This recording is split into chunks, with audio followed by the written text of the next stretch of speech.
خۆشەویستانی کورسان نیوز سڵاوتان لێبێ شەو لە پانۆرامادا لەگەڵ هاوکارانم بێکەوە ئەمانەوێ بابەتێکی تایبەت لەسەر هەموو پرسیارانەی لای تۆی بینەر هەیە گفتوگۆی لەبارەوە بکەین. شەڕێک یان لە چەند مێحوەرێک شەڕ هەڵگرساوە بە ئاشکرا لە ڕێگەی درۆنەوە لە پێگە ئەمریکەکانە درێ لە عێراق و سووریا. ئەمریکاش ناوە هێشتا وەکو ئەوترێت لە ئوسوڵدا وەڵامەداتەوە. باسی ئەوە کرێ بە ئەمریکا عێراق وەرێمی کوردستان جێبێڵێت. ئایا ئەمە سەرەتای دەستپێکی شەڕێکە کە دۆزەخێکە و ئەم سەری دیار نییە یان ململانێکە مخابڕات یەکلایەکاتەوە کە نەگاتە شەڕێک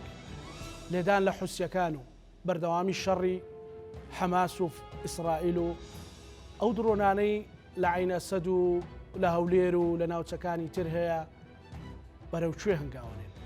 هەرێمی کوردستان لە ناو ئەو جێژاوەدا چارەنووسی بەرەوکوێ. ئەم شەو بەسپاسەوە بەڕێز دکتۆرە نیکۆلا ئەشرەف شاڵی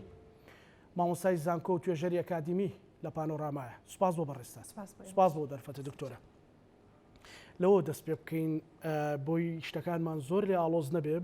بۆ بینەرەکانیشمان بینەر ئەترسێ ڕەنگە مەسەلەن ڕاستە مەسلەی موچە و قەیرانەکان شتێکی ترە بەس ئەمە کە مرتەبیتە بە کۆی ژانی خەڵکەوە.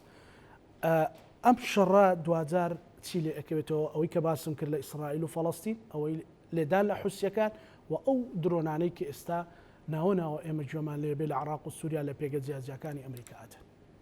ئەوەی حاڵی حەزر ئێستا ڕۆیە لە ناوچەکە ڕۆژهەڵاتی ناوەڕاست بە گشتی وە کۆی جیهانیش بە شێوەیەکی گشتی بریتیە لە جەنگی میحوەرەکان. دوو میحوەری سەرەکیمان هەبوو ئێمە سەر پێشتریش ئاماژەم پیاوە. یەکێک لە میحوەرەکان ئەمریکا و هاوپەیمانەکانێتی چەند وڵاتێکی ئەوروپایی لەگەڵایە ئەمریکا ڕابەرایەتیەکە لەگەڵ دەوڵەتانی ئەوروپی میحوەری بەرامبەر کۆمەڵی وڵاتی هەرێمیتیە لەوانە رووسیا ڕابەرایەتیەکە لەگەڵ چینە زائیدەن ئێران تورکیایتیا بۆ هەنێ وڵاتی عەرەبی جاروبار خوان یەکلایی نەکردبووە لە ڕووی ئەمنی بۆ پاراستنی ئاسایشی نەتەوەی خوان ناچار لە هەنێ باراخوان ئایا پاڵ میحوەری ئەمریکی ئەوروپی لە هەنێ باراخوان ئایا پاڵ میحوەری سینی رووسی دەرەنجامی پێکدادانی میحوەرەکان و تێکەڵگژانی بەرژەوەندیەکان چاوەڕوان نەئەکرا کە ڕووداوی غەزە طبعاً بۆ میحوەری ئەمریکی و ئەوروپی کە ئیسرائیلی هاوپەیمانەتی لە ناوچەکە لەگەڵیاتی چاوەڕوان نەئەکرا کە ڕووداوی غەزە ئەبوو جۆرە ڕووبات وە پێکدادانی ڕاستەوخۆ لە بینی ئەم دوو میحوەرە دروستکە. ئەوەی کە ڕوویە ئەوەی کە خەتی یەکلایی کەرەوەی بریتە لە ڕووداوەکانی غەزە. ڕووداوی غەزە دەستی پێکرد وەکوی هێرشەکانی حەماس بۆ سەر وڵاتی ئیسرائیل کە شۆکێکی ئەمنی دروست کرد لە ناو ئیسرائیلەوە بۆ ئەمریکاش بە هەمان شێوە ئەمنی ئەمریکا لەگەڵ هاوپەیمانەکانی لە ناوچەکە کەوتنە مەترسیەوە جەنگ لە مەیدانە هەڵگیرسا. ئەم خاڵە بوو بە خاڵی وەرچەرخان بۆ ڕوونبوونەوە ئاشکرابوونی زیاتری پێکدادانی ئەم دوو میحوەرە لەگەڵ یەکە.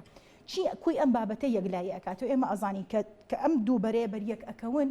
ئەمە بریتیە لە بەریەکەوتنی ناڕاستە و خۆی ئەمریکا لەگەڵ ئیسرائیل لەگەڵ ئێرانە. بەڵام لە ڕێگەی چی لە ڕێگەی ئەو هێزانێکە پێوترێ هێزە میلیشیاکانی سەر بە ئێران کە بریتین لە پەلوپۆ ئەوەی کە پێوترێت دەسوقاتی ئێران بەڵێ لە ناوچەکەیە. یەک بابەتی تریژ هەیە ئەم دواییانە لە زاری هەنیەوە بە شێوەیەکی عفەوی دەرچووتی ئێمە بۆی ئەو هێرشەما کردوتە سەر ئیسرائیل بۆ ئەوەی جەنگ لە ئێران دوور بکەینەوە بۆ پێی کە ئێران بەڵێ بۆ پێی کە ئێران بریتیە لە حازینیان ئاگرێتە خۆیان و تەمویلیشیانەکە ڕاستە هەنی ئاڕاستی جیاوازیە بۆ نمونە حەماس گروپێکی سونە مەزهبە بەڵام ئەمە ڕێگر نەبووە لەوەی کە هاوپەیمانی حەماس بێ لە هەمان کاتە حەزبڵای لوبنانی میلیشیاکانی عێراق حوسیەکانی یەمن بە جۆرێک لە جۆرەکان هەماهەنگی هەیە. بەڵام چی کۆی ئەم دۆخەی ڕۆژهەڵاتی ناوەڕاست و ناوچەکە هێورەکاتەوە جەنگی غەزە چۆن کۆتایی پێیەت دوای جەنگی غەزە ئەبێ بە خەتی فاسڵ بۆ جیاکردنەوەی دۆخی پێش غەزە لەگەڵ دۆخی دوای غەزە. ئاماژەکان پێمانەڵن ئەو ڕستێت ئاماژەکەمان پێمان ئەڵێت ئەڵێت جەنگ لە بەرژەوەندی ئەمریکا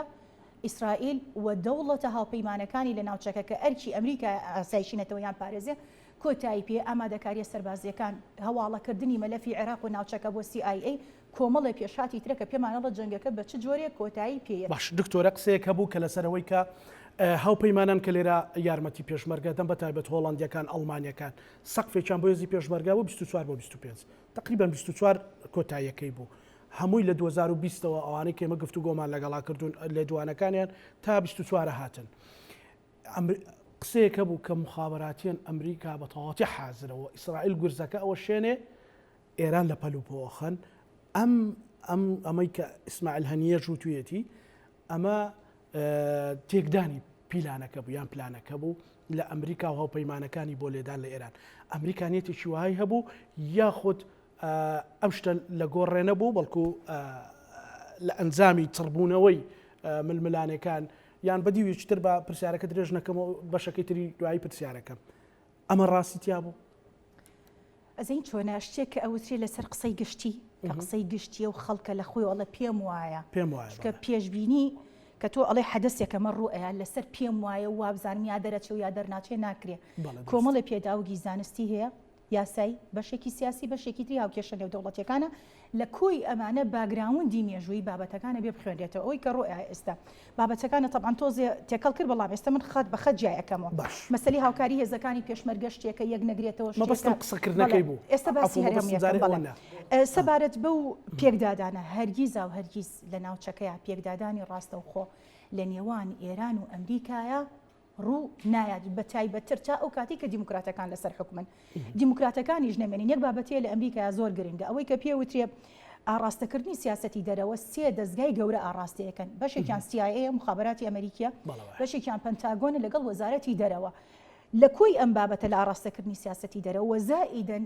سەرۆک کۆمارەکان کەیەن یاخود ئەوانی کە سیناتن لە کۆنگرێسی ئەمریکا ئەمانە چیەکەن جێبەجێکاری استراتیژی کورتمەودا مەودای مامناوەند و درێژ مەودای ئەمریکان لە استراتیژی ئەمریکا مامناوەند و کورتمەودا لێدان لە ئێران نییە لە بەردوو هۆکار دانیشتێک هەیە لەسەر مێزە دانیشتێک هەیە لە ژێر مێزە ڕێکەوتنەکانی ژێربەژێر ڕێکەوتنە نهێنەکانی ئێران لەگەڵ ئەمریکایە لەگەڵ وڵاتانی ناوچەکە بە دیاریکراوی لەگەڵ ئەمریکایە بابەت و دۆسیەکان زۆر لەوە گەورەترن کە پێکدادانی ڕاستەوخۆ لە نێوانیانە ڕۆبێ لەبەرۆ من پێم وایە و دڵنیاشم وا بووە چکە تا ئێستا بە واقعی ئەمەلی ئێران ناوخۆی زۆر لاوازە دەرفەتە بۆی وڵاتەکە سیستمی سیاسەکەی بڕۆخێندێەوە لە هەمان کاتا توانای ئابووری داتە پێنراوە توانای سەربازەکەی ئەگەر بخوێندێتەوە لە ناو بۆ راپۆرتانی کە بەرزەکرێتەوە بۆ ناوەندە هەمە جۆرە سیاسی و توێژینەوە نێودەوڵەتیەکان پێمانەڵێ ئێران ئامادەیە بۆ کەوتن بەڵام ئەمریکا ئەم هەنگاوە نانێ لە بەردوو هۆکار یەکەم ئەمنی ناوچەکە زۆر گرنگە بۆ ئەمریکا بە تایبەتی و گەروەی کە پێوتێ گەروی هورموز و ئێران دەستی بەسەراگرتووە ئەمە خاڵی یەکەم دیوی دووەمی بابەتەکە نائارامی لە ناوچەکەیە کێشە بۆ ئەمریکا هاوپەیمانەکانی دروست دەکات چکە ئەمە بێ ئەگەمان لەوە بێ ئێستا جیهان شەڕی وزەیە لەگەڵ دابینکردنی ئاسایشی هاوپەیمانەکان زائیدەن ڕێڕەوە ئاویەکان ئەمریکا بە هیچ جۆرێک لە جۆرەکان لە ناوچەکەیان نایەوێ ئەم سێ بابەتە مەترسی بێتە سەر لەو ڕوانگەیەوە لێدان لە ئێران مناوەرەی لەگەڵاکە لە بەرژەوەندیەکانی ئەیە میحوەرەکەی تێگەیە لاوازی ئەکا کێشەی بۆ دروستەکە بەڵام وەکو ئەوەی کە ڕاستەوخۆ هێرش کاتە سەری سیستەمی سیاسەکەی بگۆڕێ وەکەوەی کە لە عێراقا کردی لە 2003 و لە ئەفغانستانە کردی لە 2001 لە کاتی ئێستا ئەستەمە بەرامبەر بە ئێرانە بیکە ئەنجاک بابەتی کەشمان بیر نەچێت بابەتێکی تر پەیوەندی بە وڵاتانی عەرەبیەوە هەیە خۆ ئێمە بێ بزانین ئێران هۆکاری نائارامی و ناسەقامگیری ناوچەکەیە بۆ لەبەرو ئێمە کۆمەڵی وڵاتانی عەرەبی بینی وڵاتانی عەرەبی کە 23 وڵاتوانێکی تعریب کراون بۆ نمونە ئەوانی ئەفریقا بە تایبەتی چکە بە ئەسڵ عەرەب نین ئەم وڵاتانە بابەتی هاوبەشیان زۆرە کە یەکیان پێ بگرێ بۆ نمونە ئاینی هاوبەشیان هەیە زمانی هاوبەشیان هەیە بەشێکی زۆری وڵاتەکان کەلتوری هاوبەشیانە بۆی هەیە ئەگەر ئێران نەمێنێت کە ئێران چکە ئێران ئێمە ئەزانین کار ئەکا بۆ تێکدانی ئاسایشی ئەم وڵاتانە و تێکدانی ئارامی ناوخۆییان و دروستکردنی پەلوپۆی نوێ و میلیشیا و کۆمەڵی ئەحزابی تر کە ئارامی و سەقامگیریان تێک بە پەیوەندی وڵاتە عەرەبیەکان تێک بە ئەگەر ئێران نەمێنێ ئەم وڵاتانە وردە نزیک بوونەوە بەرژەوەندیان هاوبەشە مێژوویان هاوبەشە ئاینیان هاوبەشە زمانیان هاوبەشە یەکە گرنگ کە ئەم وڵاتانە یەکیان گرت ئەزمموی پێشتیشیە لە بینی سووریا و مصر و عێراق و ئەمانە کاتەخۆی ئیتیحاد بوونە ئەگەر ئەم وڵاتانە جاری کە یەک بگرنەوە کەواتە بلۆکێکی تر هاوشێوەی بلۆکی یەکێتی سۆڤێتی جاران دروستە بێ وڵاتانی عەرەبی بەشێکی زۆری وڵاتی عەرەبیەکان زۆر باوەڕیان بە مەسەلەی ئەوەی کە پێی وترێ ئیشتراکیەت یەک ئابووری هاوبەش یەک سیاسەتی هاوبەش یەک وتاری هاوبەشیانەیە لەبەرەوە قاسمە مشتەرەکەکانیان زۆر بە ئاسانی ئەتوانن بلۆکێکی تر دروستکەن ئەمریکا هەرگیز بوار نایە جاری کە بلۆکێکی هاوشێوە دروست بێتەوە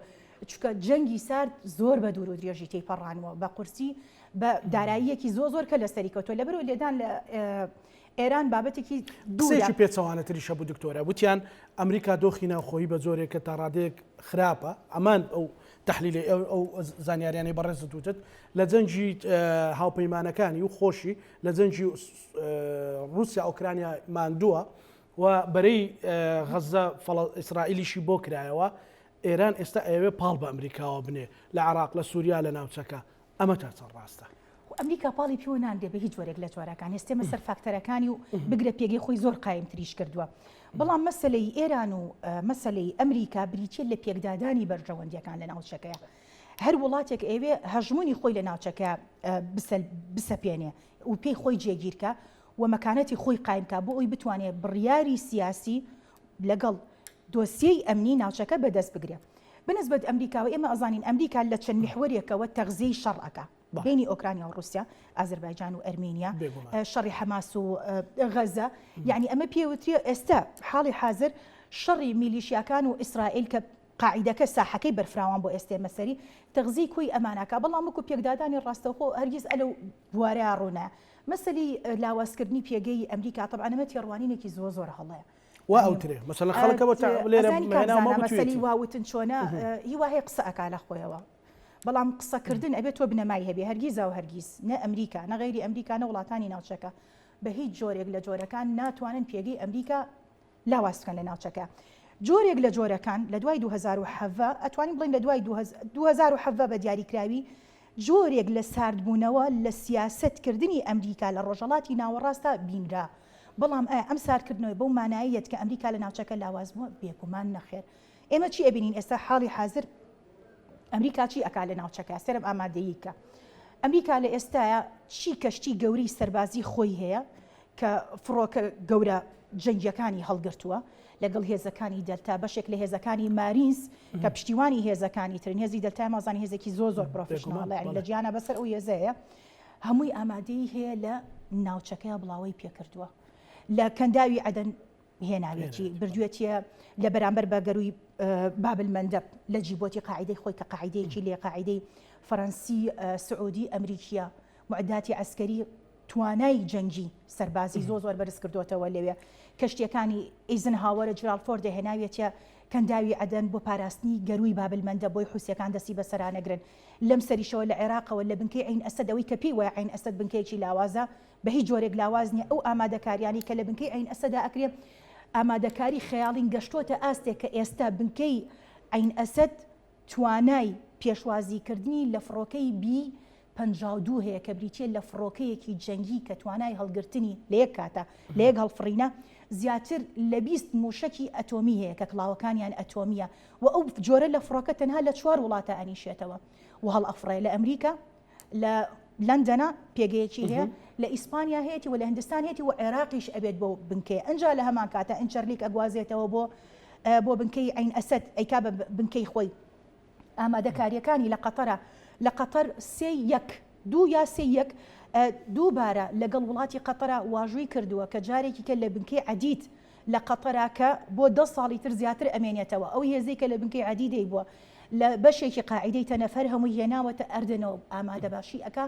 بۆ ئەوەی ئاراستەی عێراقی کە ئەو دوو بنکەی کە هەیەی بنکەی هەریرە لەگەڵ بنکەی عین ئەسەدا لە پاڵ ئەوەشە بەرفراوانکردنی سەفارات باڵیۆزخانەکان خەڵکێک پێی وایە ئەم چۆڵی کردووە ڕاستە گەورە بەرپرسەکان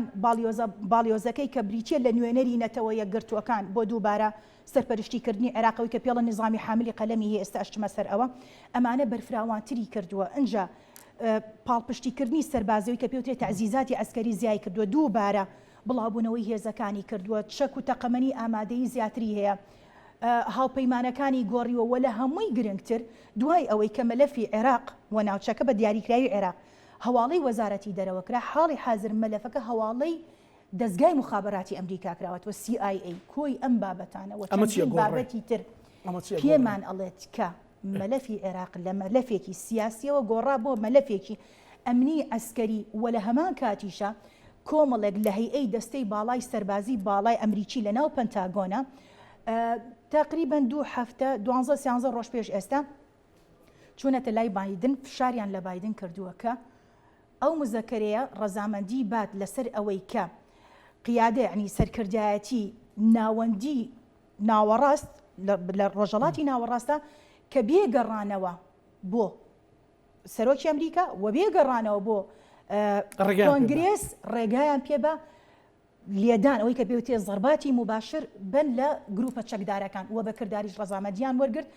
دووسێ پرۆسەی سەربازی زۆر گەوریان ئەنجاممە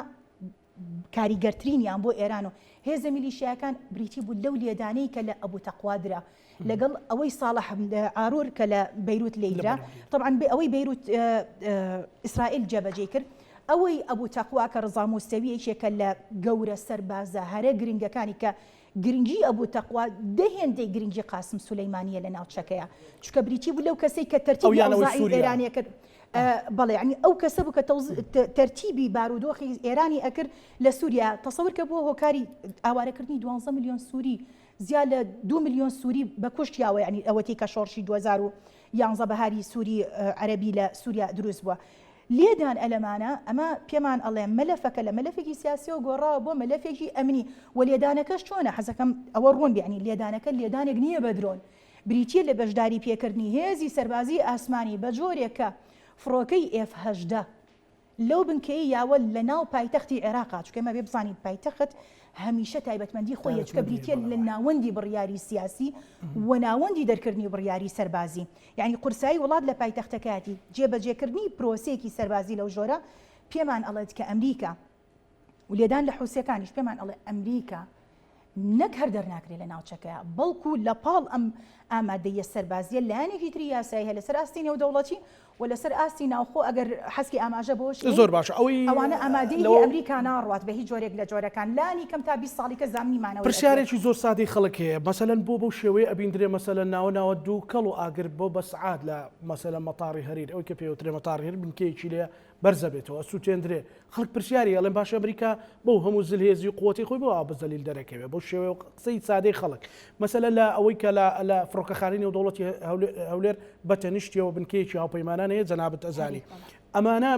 بەردەوام وشک بەسەریانە ینی درۆن بەسەریانە ئابارێ بۆ بەو شێوەیە خۆی نیشانەدا بە جۆرێک لە جۆرەکان بە مەزلوم بێقووەتیە یان تەکتیکە کاکزانە لە ڕووی سەربازی و گەرتی سێری گۆڕانکاریە سەربازیەکان کەی لە ناوچەکەەوە لە ڕووی ئەمنیشەوە ئەمریکا ینی لەو قوڵاییە زیاتر چی ئەکرێت بە تایبەتی لە هەنی ناوچەیە کە تۆ F-16 فڕۆکەیەکی سەربازی بێت لە ناوەڕاستی پایتەختە بە کۆمەڵێ موشک ئامانجەکەی بپێکێ وە بەردەوامیش بێت چکە ئێمە بێ بابەتێک هەیە نازانم تا ئێستا تا چەند تەسریبی کردو بۆ ئەلان بەڵام بلینکن بە شێوەیەکی ڕاستەوخۆ پێش جێبەجێکردنی ئەو لێدانە سەربازیانە بە سوودانی و تۆ سەرۆکوەزیرانی عێراق کە دوو جارێکی تر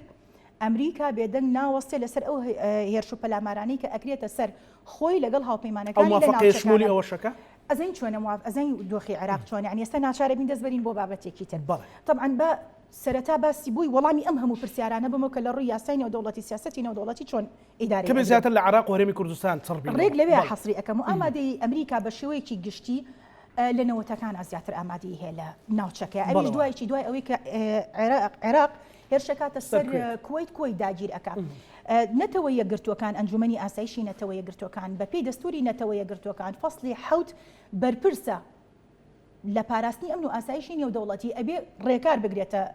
بەر ئەوەی کە ئەپێ وترێ ئیجراءاتی منع و ڕەد و قەمع یعنی ڕێگریکردن بەرپەرشدانەوە و سەرکوتکردن ئەمەی لە عێراقا گرتە بەر بە بڕیارێکی ئەنجومەنی ئاسایش دوای ئەوەی کە بڕیارەکە دەرەچی هێز دابەزێتە مەیدان ئەو هێزێک کە دابەزێ مەیدان بریتی بوو لەچی لە هێزێکی هاوپەیمانی تایبەت بۆ لێدان لە عێراق و دەرکردنەوەی لە کۆیت دامەزرا دوای ئەوە لە 1996 لە ئەنجومەنی ئاسایشەوە بڕیارێک دەرئەچێ بڕیارەکە پێی ئەڵێن سیستەمی هەڵگری قەڵەم نظام حامل القلم بەپی ئەم سیستمە چی کرا عێراق خرایە ژێر وصایە کە پێوترێ سەرپەرشتی ئەمریکا تا ئێستاش لە ژێر و سەرپەرشتیکردنیان ماوە ئەوەشە کە پێگەیاوە بە باڵیۆزی ئەمریکا لە عێراقە دەسەڵاتێکی فراوانی هەبێ و دوای ئەوە ئەمە بۆ عێراق خرایە ژێر وصایی ئەمریکا و لە ژێر ڕۆژنایی ئەوە ئەو پرۆگرامە هاتەکە کە خۆراک بەرا خۆراک و دەرمان بەرامبەر بەنەوت بڕیاری 16 دوای نۆفلای زۆنەکە کە ئێمە ینی دژەفڕینەکە کە بۆ کورد و بەشێک لە باشووری عێراق سپادان لێ کرد لە دوای ئەمە بەریتانیاش لە هەمان کاتە بوو بە سەرپەرشتیاری دۆسیەی کەناراوەکان زائیدەن حەلکردنی کێشەی کوێیت لەگەڵ عێراقا ئەم ئامادەیەی ئەمریکا سەرپەرشتیکردنی عێراق بەردەوام بوو تا 2003 کە بە بڕیارێکی نێودەوڵەتیە مازانین پێڵەن داگیرکاری ئەمە درێژەی کێشا تا ڕێکەوتنی چوارچێوەی استراتیژی لەگەڵ ئەمنی لەگەڵ عێراق دوای کوی ئەم بابەتانە ئەوەی کە ڕوویە لە 2011 ئەمریکا بە ڕێکەوتن بە شێوەیەکی فەرمی لە عێراق کشێتەوە تەنانەت داوایان لە حکوومەتی عێراقی کرد کە بەشێک لە هێزەکانی دەرتا بمێنێتەوە بۆ ڕاوێژ حکوومەتی عێراقی و تێمە نامانەیە پێویستمان پێی نییە هێزەکانمان ئامادەیە لەم ڕوانگەیەکە هێزەکانی ئەمریکا بە تەواوی کشایە دەستەیەک لە ڕاوێژکاران مایەوە لەگەڵ ئەو بنکەی پێوتری هەریر لەگەڵ بنکەی عین ئەسەد و جوڵەی هێزەکانی هاوپەیمانان لە چوارچێوەی بەرەنگاربوونەوەی تیرۆر و دووبارە ڕێخستنەوەی بارودۆخی سیاسی ناو عێراق پاڵپشت بە فەسڵی شەشی ڕێکخراوینەتەوە یەکگرتوەکانی عین دەستورەکەی دوای ئەمە جەنگی داعشیەتە پێشەوە جەنگی داعش طبعا ئێمە ئەبینین سوپایەکی عێراقی کە زیاتر لە 48 ملیار دۆلاری تیا سەرف کراوە کە ئەو مەبلەغە بریتیە لە هەمان مەبلەغ ئەکرێ سێ سوپای وەکو هێزی عێراقی پێ تەجهیز بکرێ ئەم سوپایە هەرەسی هێنا زیانەکانی ڕاکردنی سوپا کەمە بە تاواندانرێت لە یاسای سەربازیە زیانەکانی گەشتە 28 ملیار یعنی تەجهیزاتی عسکەری وتەسلیمی داعشیان کرد عێراق داعش کار گەشتە ئاستێک کە لە ناو بەغدای پایتەختە ناوچەی سەوزنا گەڕێکی سەوز حیل خەدرا یعنی داعش لەوێ ئەبیندان و ئاڵایان هەڵکرد کە دۆخەکە گەشتە سەر ئەمە طبعا یەک بابەتی ئەمە ڕاستی سیاسی واقعیە هاوکێشەی سیاسیە ئەم هێزە معارەزانەی عێراق ئەمریکا هێنای لە 2003 پاڵپشتی کردن ئەگەرنا لە نەوەتەکانەوە بڕیار لەسەرەوە درابوو کە ئەبێ سیستمی سیاسی لە عێراق سەدام حسێن لا ببرێت و ئەمانە بەدیل بێت بەدیلەکان ئەم کەسانە بوون کە ئێستا هێنران باسی کورد ناکەم چونکە کورد بەدیلێکی بەهێز و بەڵام باسی مەبەستم لە عەرەبە شیعەکانی عێراق دوای ئەوەی کە منزومەی عسکەری ئینهیارەکە هەرەسە هێنیە ناتوانن ئاسایشی نیشتیمانی عێراقی پارێزن مالیکی خۆی بە فەرمی داوا لە ئەمریکا ئەکات کە دووبارە هێزەکانی بگەڕێنێتەوە بۆ عێراق بەڵام ئەلێرەیە لەو سەروبەندەیە دوای ئەوەی کە دۆسیەکە هەواڵەی وەزارەتی دەرەوە کراوە ئەمریکا ناتوانێت بگەڕێتەوە لەم نێوەندەیە چی ئەکات طبعا ئێمە ئەزانین وەزارەتی دەرەوەی ئەمریکا ناتوانێت یەک سەرباز بجوڵانێ بە هیچ جۆرێک چونکە دەسەڵاتی ئەو نییە ناچار لەم نێوەندەیە ئەمریکا چی کرد ئەو نظامی هەڵگری قەڵەمە سیستمی هەڵگری قەڵەمەکە کە وسایی نێودەوڵەتی هەیە بەسەر عێراقەوە بەکاری هێنا ڕاستەوخۆ داوا لە ئەنجومەنی ئاسایش کرا ئەنجومەنی ئاسایشی نەتەوەی گرتوەکان کە کۆبوونەوەیەکی بەپەلەی ناوەخەدەوەی کە پێوتری ئستثنایی بکات طبعا ئەگەر نظامی وسایەکە نەبووە ئەمریکانی ئەتوانی ئەوەکە لەو ڕوانگەیەوە ئەنجومەنی ئاسایش بەخێرا بڕیارەکەیە بڕیاری دووبارە گەڕانەوەی ئەمریکایە بەڵام لە چوارچێوەی هاوپەیمانێکی نێودەوڵەتی بۆ ڕوبەڕووبوونەوەی داعش کە 73 وڵاتی گرتە خۆی مەسەلەی دەرکردنی ئەمریکا لە عێراق بابەتێکی زۆر قوڵترە لەوەی کە خەڵک دەرەکرێ دەرناکرێ نەخێرەوە هەڵەیەکی قانونی سیاسی گەورەیە گەڕانەوەی ئەمریکا بۆ ناو عێراق بۆ بەرەنگاربوونەوەی تیرۆر دوو مەغزای هەیە مەغزایەکیان بۆ بەرەنگاربوونەوەی تیرۆرە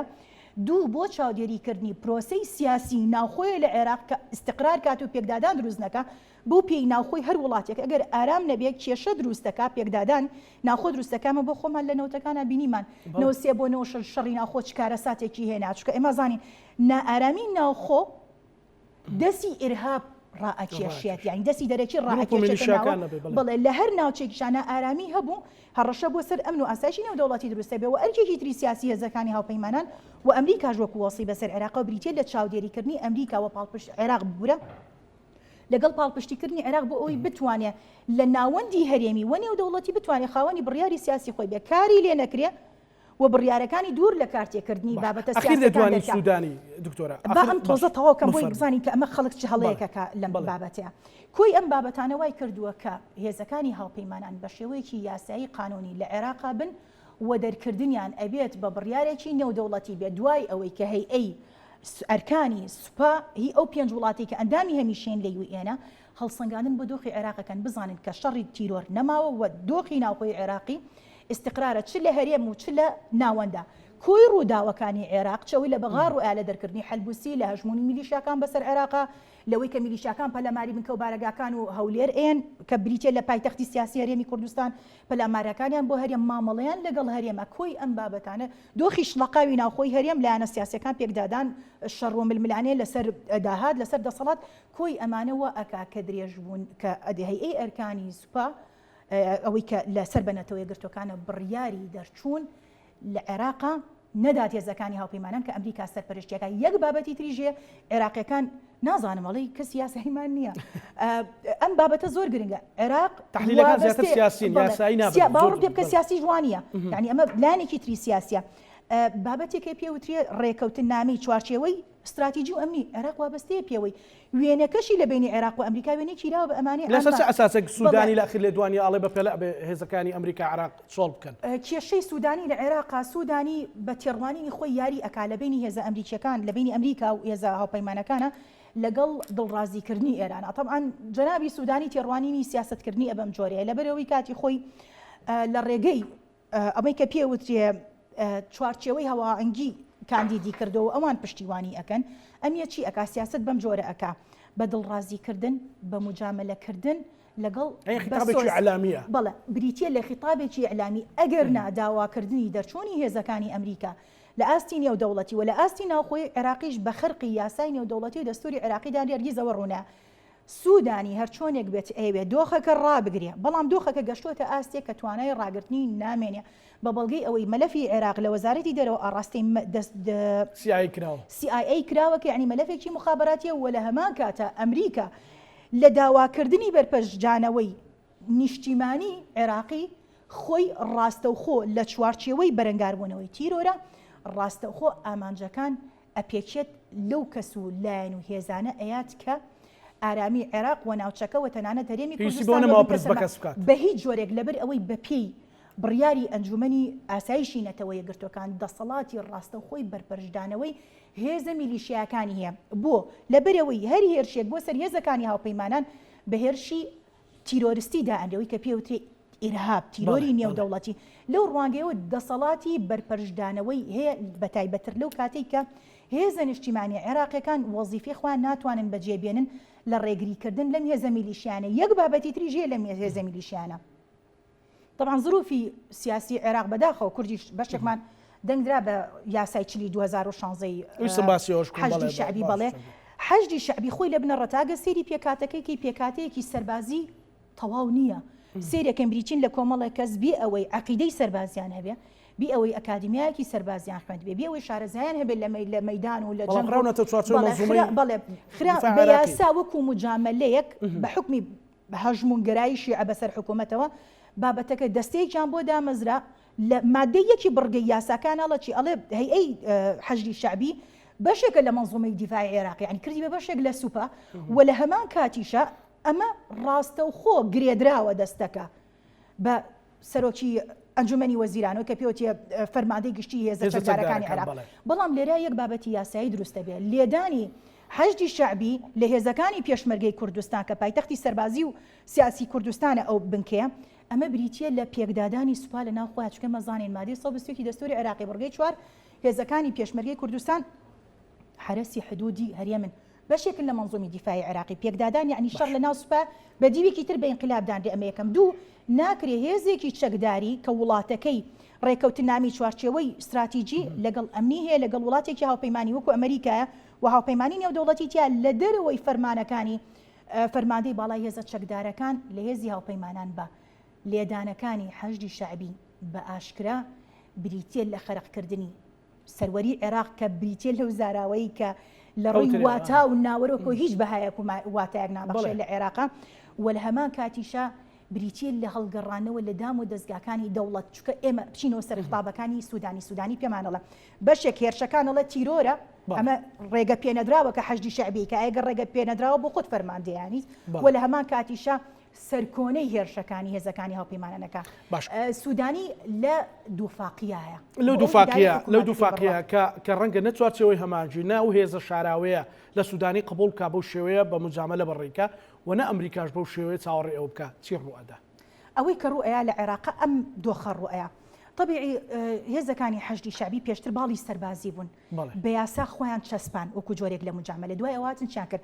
باڵی سیاسیان دروست کرد باڵە سیاسەکان بردە ناو پەرلەمانەوە لەبەرەوەی ئێستا ئەیبینی بە هەموو جۆرێک لە جۆرەکان ئامادەیان هەیە لە نێوان پێکدادانەکانی ئەمریکایە لەگەڵ هێزەکانی حەشدی شعبی حکوومەتی عێراقی شتێکی پێوتری خستنی حکوومەت ئیسقاطی حکوومە لە کاتی ئێستا حاڵی حازر ئەوەی کە ڕوئە لە عێراقا حکوومەت ناتوانێت ئەرکی خۆی لە پاراستنی سەروەری ئاسمانی زەوی و دەریاییش ئەو بەشەی کە لە کەنداوی عەرەبی و کە فارسیشە جاملی هەردوو لاکەین ناتوانێت ئاسایشی خۆی بپارێزێ و ناتوانێت ئەرکی خۆی لە پاراستنی هاوڵاتیان و ئەمنی هاوپەیمانەکانی بەدی بهێنێ وەلامان کاتە ئەو ئیلتیزاماتانی کە بەپێی یاسای ناوخۆی نێودەوڵەتی لە سەرەتی جێبەجێ بێنێ. ئەمە پێوترێ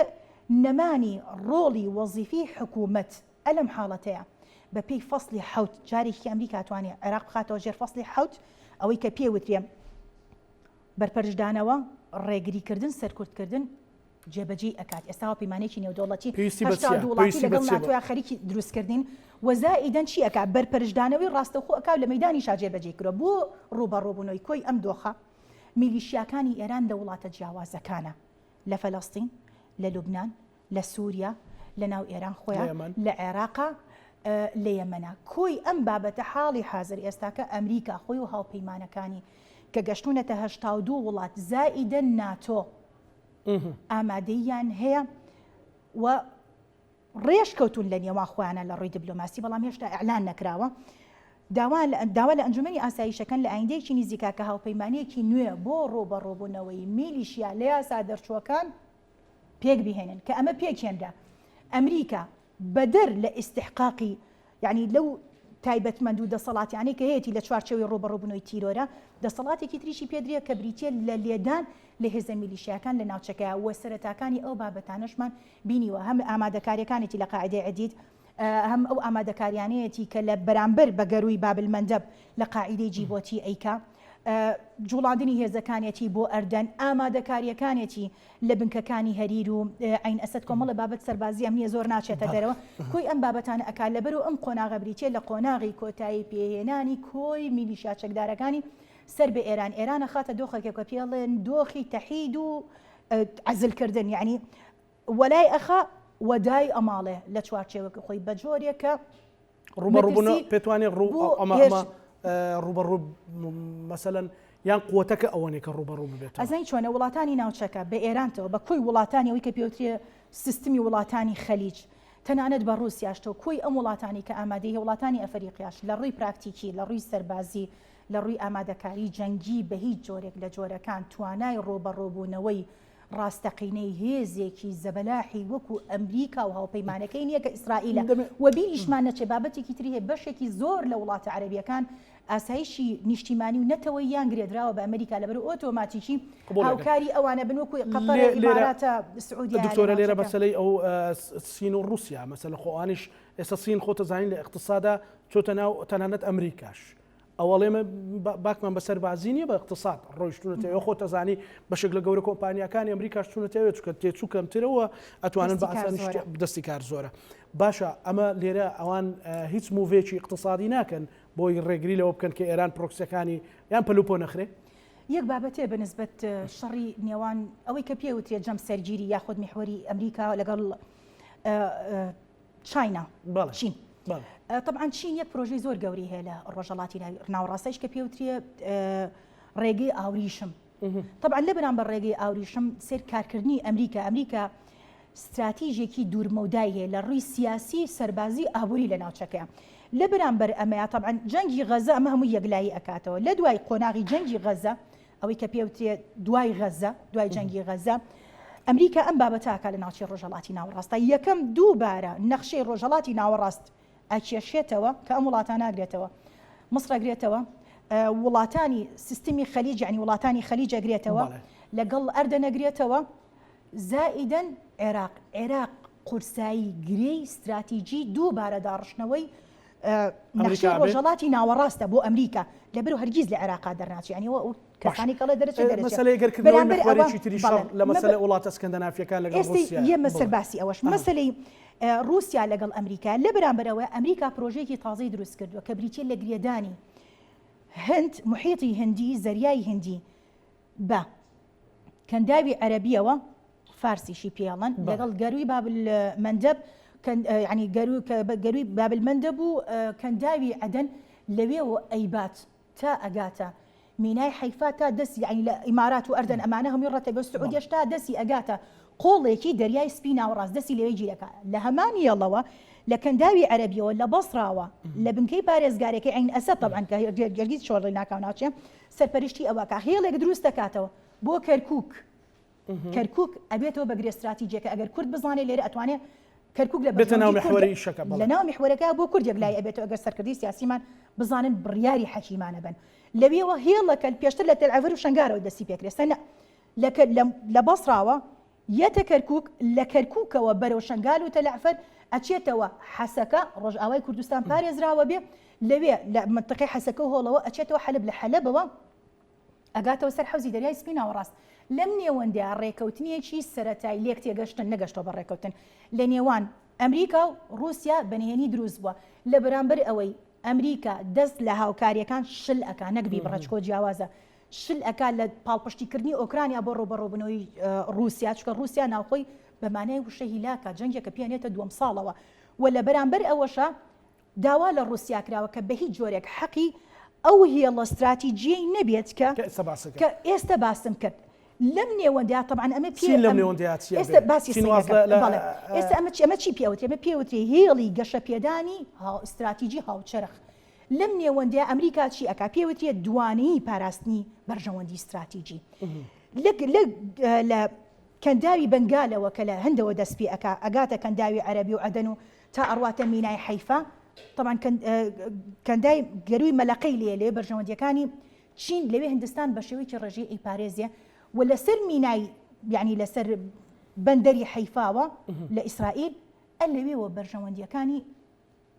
چین ئەپارێزی ئەمریکا لینایە لە ساسە ئەو پێوتێ دوانەیی یعنی ئەو پێوتێ ئزدیواجیەت لە استراتیجی پاراستنا بەڵێ لەو سەری شەو رووسیای بۆ جۆرە ڕازی کرۆوە لە هەمان کاتە جوڵی هێزەکە ئامادەکاریەکە بۆ کراوە بۆ پەلوکردن بەڵێ یعنی ئەوەی کە پێی لە کورتمەودایان لە درێژمەودای بێتە لێکەوتەکانی ساڵما با دەرەکەوێ و لە هەمان کاتیشا بواری بە رووسیایەوە کە لە ناوچەکانی ئەفریقا لە 5 وڵات هێزی کەشتیوانی دەریای خۆی دابەزێنێ بۆ ئەوەی ڕێگە لە گواستنەوەی وزە هی رووسیاش نەگرێ بۆی لە اقتصادی رووسیاشانەیە کۆی ئەم هاوچێشانە پێمان ئەڵێ گۆڕانکاری گەورە لە ناوچەکە ڕوئەیە کورد خراوەتەوە بەشێک لە کێشەکە و ئەمریکا ئەمان پارێزە لەگەڵ ڕۆژاوای کوردستانە یامە سەر هەرێمی کوردستان لەم جەنگەیە لەم ماڵوێرانەیە لەم دەستبەستنەیە بەرەوچوی هەنگاوەیە هەرێمی کوردستان باسێکی ئەوشم بۆ بکەیت ئەگەر معلومەیەک ئەکیدم هەتا هاتنی سەرپەرشتیاری سوپای ئەمریکا لە عێراق و سووریاکە دوو سەرکردەی باڵای پارتی و دوو سەرکردەی باڵایەکی ئەو پەیامی سیاسی لە پشتەوەیە طبعا مەسەلەی هەرێمی کوردستان بەپێی یاسا دەستور و بەپێی ئەعرافی دەولیش بەشێکە لە عێراق استثنانیە ئێستا پێدەڵم چۆن مامەڵەکە جارێ ئەو هێرشانی کە ئەکرێتە سەر مەطاری هەولێر بنکەی هەریر لەگەڵ ئەوەی ئەمە کە بنکەی هێزەکانی هاوپەیمانانە هەرچی دەرچی ئاوی هەیە هێڵی فڕۆکەوانی ئەو هێڵانی کە وڵات وڵاتە بەستنەوە ئەمە پێوترێ زنجیرەکانی گواستنەوەی نێودەوڵەتی بەپێی یاسای نێودەوڵەتی 4 ڕێکەوتنامی جنێفی نێودەوڵەتی هەیە 945 زائیدەن دوو پرۆتۆکۆلی ملحق یەمانە پارێزراون لێدان لەمانە یعنی دروستکردنی هەڕەشە بۆ سەر ئەمن و ئاسایشی نێودەوڵەتی ئەوەی کە بەرامبەر بە پێشمەرگە و بەهێزی کوردستان ئەکرێ و زائیدەن هەرێمی کوردستان طبعا ئێمە ئەزانین بەکارهێنانی ئەو بنکەی کە لێی دراوە هی پێشمەرگە دوو بەکارهێنانی هەیە بەکارهێنانی چەند سیاسی بەکارهێنانی چەند سەربازی هێزی پێشمەرگەوەی زیاپەیمانانی لێ و لە هەمان کاتە بەکارهێنانە سەربازەکە بریتێ لە ناوەندی بڕیاری سیاسی هەرێمی کوردستان کۆی ئەم بابەتە ئەم گۆڕانکاریانە ڕەنگە ئەمریکا زۆر باشی بۆ نەبێ باکی پێێتی ئەم جارە پێێتی ئەمە لە هاوچەشەکانی دووبارە لەبەر ئەوەی ئەم هێڵە تازەی نوێی وزە ئەمنی یعنی بریتێ لە زامنکاری ئەمنی ئاسایشی وزەی ئەمریکا و وڵاتانی ئەوروپا وەزائیدەن بریتێ لە مەمەڕی ئاوی کە بریتێ پێوتێ لە ڕێڕەوی ئاوی و لە هەمان کاتە ئەمنی هاوپەیمانیە پارێزە لە ناوچەکە هەژمونی ئەمریکا لە دوو قۆڵەوە ئێڵە دەستی بگاتە سەر دەریای ناوەڕاست لەبەرەوە لەم ڕوانگەیەوە مەسەلەی هەرێمی کوردستان جاری کە بە بەهێزی هاتۆتۆ هاوکێشەکە بەڵام لەسەر ئێمە پێویستە وەکو کورد چی بکەین طبعا لێدان لە پایتەخت من بە کوردستانیانە ئەڕوان مەبابەتەکە حەقی ئەوەم نییە ئەمە هێزی زۆنی سەوزە زەردە لێدان لە هەرێمی کوردستان کە بریتیە لە دەستکەوتێکی نیشتیمانی گەلی کورد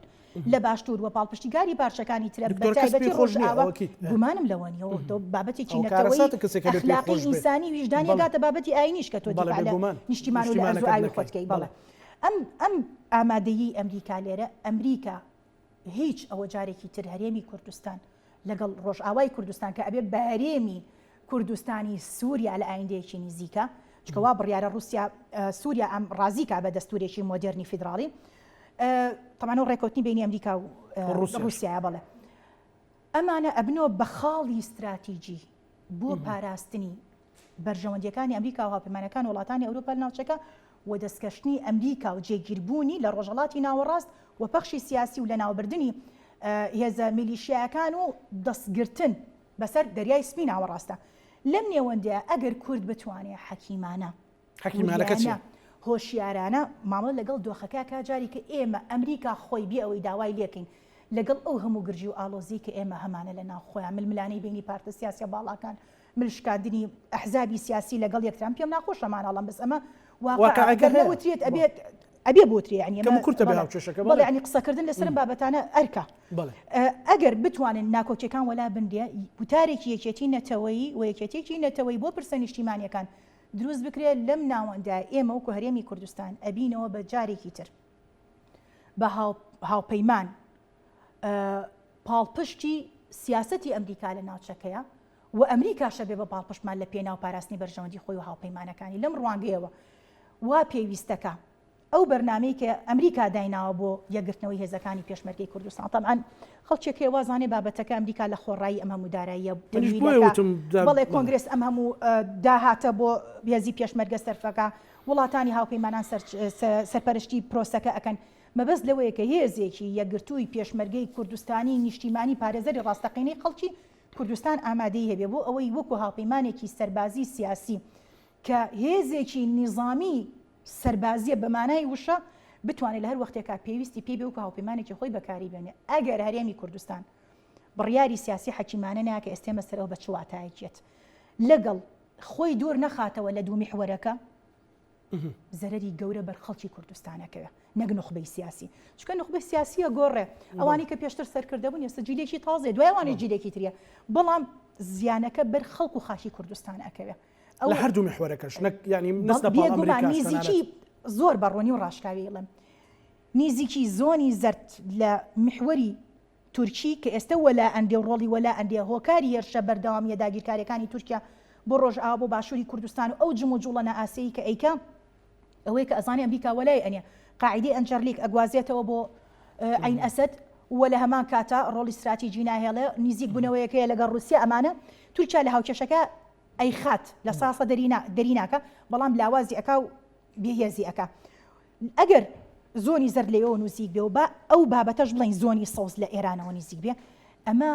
چۆن ئێستا حکوومەتی سوودانی خستوتە ژێر پرسیارە و متمانینی و دەوڵەتی لە دەستیاوە وا لە هەرێمی کوردستانی شەکە ئەم دەرفەتی کە بۆ ئێمە هاتوۆتە پێشەوە دەرفەتی زێڕینی کورد ئێستا ئەمریکا بەیەک مەسافە سەیری هەردووچیانەکە سەوز و زەرد هاتنی نوێنەری هێزەکانی هاوپەیمانان بۆ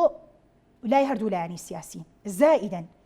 باڵیۆزی ئەمریکا لە عێراقا کە بریتیە لە ڕێگە پێدرا و ئەوەی کە پێوتیە مفەوەزی ئەنجومەنی ئاسایشینەتەوە یەکگرتووەکان یعنی دەتوانای سەرپەرشتیکردن وە بڕیاردانی هەیە ئەمە پێگەیەکی گەورەیە ئەمە هەیەی یعنی ئەوەی کە ئەگەر بەڕێکارێک بتوێ بگەیتە ئەنجومەنی ئاسایش جەلسێکی تاریک بۆ بکات لەوانەیە 2 ساڵی پێ بچێت بەڵام ئەو بەیەک داواکاری بیا بە ئەنجومەنی ئاسایش ئەتوانێت جەلسێکی تاریک ئەوە دەسەڵاتی بەرفراوانە و قسەکردنی باڵیۆزی ئەمریکا لەگەڵ دوو هێزە دەسەڵاتدارەکانی کوردستان یەکێتی و پارتی ئەمە پەیامی سیاسی لە پشتە هیوادارم سیاسەتمەدارانی ئێمە ئەوێ بڵێ هێشتا لەناو هاوکێشەکان ئێوە پێمان بڵێ لەم میحوەرانە دوورکەونەوە وەرنە ناو ئەو میحوەری کە بەهێزە لە ڕووی سەربازی و ئامادەیە حکمەتی سیاسی ئەسکەری ئەقلیەتی حکومڕانی ڕەشید پێمان ئەڵێ بەرژەوەندی نەتەوەیی